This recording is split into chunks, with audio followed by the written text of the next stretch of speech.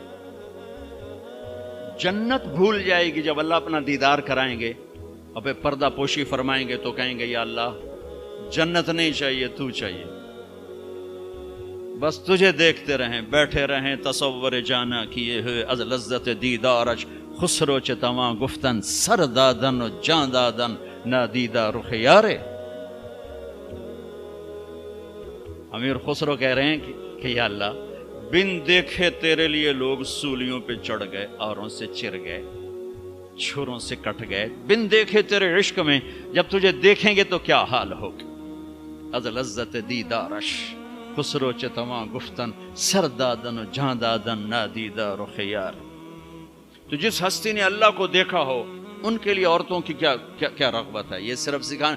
ایک حدیث سنا دے، ما تزوجت وما زوجت الا بوحی من السماء نزل به جبریل. لوگوں میں نے جہاں شادی کی، میں نے جہاں بیٹی دی، پہلے آسمان سے وحی آئی، پھر میں نے قدم اٹھائے. اللہ کی قسم ہمیں سکھانے کے لیے سکھانے. ہاں سفر سے واپسی ہو رہی ہے، ٹھیک ہے، آپ نے صحابہ سے کہا چلو بھائی تیز ہو جاؤ، وہ سارے تیز ہو گئے، یہاں تک کے نظروں سے غائب ہو گئے، ٹھیک. تو اب کون رہ گئے؟ ام عائشہ اور میرے نبی. تو ام عائشہ نہیں، میرے نبی نے کہا عائشہ دوڑ لگائیں، دوڑ لگائیں، لگائیں. اللہ اکبر. مفتی نعیم کا اتنا بڑا پیٹ، یہ دوڑ لگائے گا بیگم کے ساتھ؟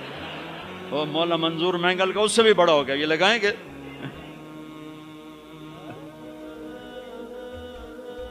تو عائشہ دوڑ لگائیں، کہا جی لگائیں.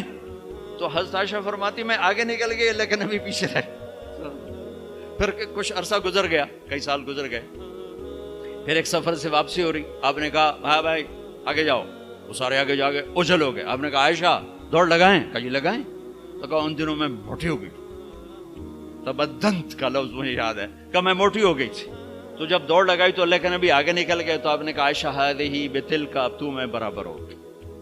اللہ کی قسم زندگی سمجھانے کے لیے. جہاد کا سفر سارا صحابہ کا قافلہ ہے، جنگ کا زمانہ ہے، دشمن چاروں طرف ہے، اور ہم ام عائشہ رضی اللہ عنہ اونٹ پہ بیٹھی اور ہاتھ لگایا تو ہار غائب. فرمائے میرا تو ہار کوئی نہیں، میں تو نہیں جاؤں گی، میرا ہار ڈھونڈو. تو میرے نبی نے نہیں فرمایا چل بیٹھ، اتنے لوگوں کو تو پریشان کرتی، تجھے پتہ نہیں میں نے سبق پڑھانا تو میرے پیچھے پڑ گئی. طلبہ میرا انتظار کر رہے ہیں. آپ نے کہا بھائی عائشہ کا ہار ڈھونڈو. سب ڈھونڈنے میں لگ گئے. شام ہو گئی، سورج چھپ گیا اور ہار نہیں ملا، اور اس کے بعد تلاش بند ہو گئی. اندھیرے میں کہاں ملے گا؟ اب کیا ہوا؟ پانی رات کو عشاء میں ختم ہو گیا، فجر کی نماز کا وقت داخل ہونے والا ہو گیا، اور پانی کوئی نہیں، تیمم کی آیات نہیں اتری. لوگوں نے ابو بکر کو تانے دینے شروع کہ تیری بیٹی کی وجہ سے اب نماز کا کیا بنے گا. ابو بکر غصے میں آئے ام عائشہ کے خیمے میں. تو اللہ کے نبی گود میں سر رکھے سو رہے تھے. اب آپ تو باپ تھے تو آ کر اب بول تو سکتے نہیں، اور چہرے سے دوری تیری وجہ سے ہو، اور یہاں پسلی میں ماری انگلی، زور سے انگلی ماری. تو کہتے میں ایسے سخت ہو گئی تاکہ میرا بدن حرکت نہ کرے کہ کہیں اللہ کے نبی اٹھ نہ جائیں. تو چہرے سے غصے کا اظہار کر کے، اور تو اللہ نے آیات تیمم اتار دی. اس موقع پر تیمم کی آیات پہلی دفعہ 8000 سال میں یہ ہونے لگا ہے. بھلا مٹی سے آدمی صاف ہوتا ہے اور گندا ہو جاتا ہے؟ اللہ نے کہا نہیں، فتیمم، چلو تیمم کرو. اب سارے صحابہ میں خوشی کی لہر، اور سعد بن عبادہ کہنے لگے اے آل ابو بکر، یہ پہلی تو نعمت نہیں ہے جو تمہارے گھرانے کے طفیل ہمیں ملی ہے، اس سے پہلے بھی بڑی نعمتیں تمہارے گھر کی طفیل ہمیں ملی ہیں. اللہ نے تیمم کی آیت اتار. میرے نبی نے قافلے کو نہیں چلایا، یہاں تک کہ حضرت عائشہ نے کہا اچھا یا رسول اللہ اب چلیں، ہار کو چھوڑیں. پھر میرے نبی چلے، اور جب اونٹنی کو اٹھایا تو ہار اس کے نیچے پڑا ہوا تھا، وہ سارا باہر ڈھونڈتے رہے، ہار نیچے چلا گیا تھا گر کر. یہ میرے نبی کی زندگی ہے. یہ مینگل صاحب سے کہتا ہوں پڑھائیں، مفتی نعیم سے کہتا ہوں یہ زندگی پڑھائیں کہ ان کی بیویاں ان کو دعائیں دیں، ان کے ماں باپ ان کو دعا دیں، ان کی اولاد ان کو دعا دے. وہ باپ نہیں ہے جس کو دیکھ کے بچے ڈر جائیں، وہ تھانے دار ہے، تھانے دار بیٹھو ہے. وہ استاد نہیں جس کو دیکھ کے شاگرد ڈر جائے، وہ تھانے دار ہے. وہ خامد نہیں ہے جس کو دیکھ کے بیوی سہم جائے، وہ تھانے دار ہے. خامد وہ ہے جس کو دیکھ کے بیوی خوش ہو، باپ وہ ہے جس کو دیکھ کے اولاد خوش ہو، استاد وہ ہے جس کو دیکھ کے شاگرد خوش ہو. اگر زندگی کو نکھارنا ہے، ضبط کرنا سیکھو، برداشت کرنا سیکھو، غصے کو پینا سیکھو. یغلبن الکریم وَيَغْلِبُهُنَّ اللَّئِيمُ. اللہ اکبر. میرے نبی نے فرمایا اخلاق والے پہ بیویاں غالب آ جاتی ہیں اور بد اخلاق بیویوں پہ غالب آ جاتے ہیں. لَأَنْ أَكُونَ مَغْلُوبًا كَرِيمًا أَحَبُّ إِلَيَّ مِنْ أَكُونَ غَالِبًا لَئِيمًا. میں اخلاق والا بن کے بیوی سے دب کے رہوں، یہ مجھے پسند ہے اس بات سے کہ میں بد اخلاق ہو کر، کمینہ ہو کر بیوی پہ غالب آؤں. لئیم بد اخلاقی کی آخر جس کو ہم کمینہ کہتے ہیں.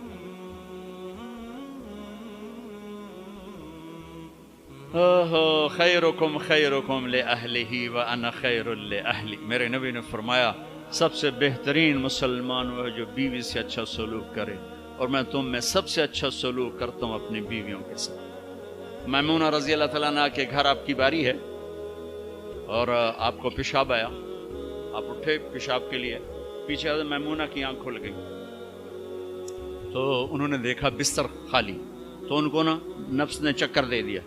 ان کے جی میں آیا کہ اللہ کے نبی مجھے چھوڑ کر کسی اور بیوی کے پاس چلے گئے. تو انہوں نے سوکن پنا غالب آیا. سوکن تو سوکن ہی ہوتی ہے، تو سوکن تھی ان کا تو مجھے چھوڑ کے دوسری بیوی، اور خیال تھا حضرت عائشہ کڈی لگا تھی. اللہ کے نبی واپس آئے تو دروازہ بند. آپ نے دستک دی، میمونہ میں ہوں، دروازہ کھولو. کہا میں نہیں کھولتی. ہم نے کہا کیا ہوا؟ کہا مجھے چھوڑ کے دوسری بیوی کے پاس جاتے ہیں، باری میری ہے. آپ نے کہا اللہ کی بندی انی حاقن، اب مجھے زور کا پیشاب لگا تھا میں اس لیے گیا تھا. کہا نہیں کوئی پیشاب نہیں ہے، مجھے پتا ہے. آپ نے کہا میمونہ میں اللہ کا رسول ہوں، میں کبھی خیانت کر سکتا ہوں؟ پھر ان کو کرنٹ لگا، اوہ یہ میں نے کیا کیا؟ تو اللہ کا رسول. پھر ڈرتے ڈرتے دروازہ کھولا، پتہ نہیں اللہ کے نبی کیا کریں گے. آپ اندر آئے اور مسکرائے اور جا کر اپنی چارپائی پہ لیٹ. اللہ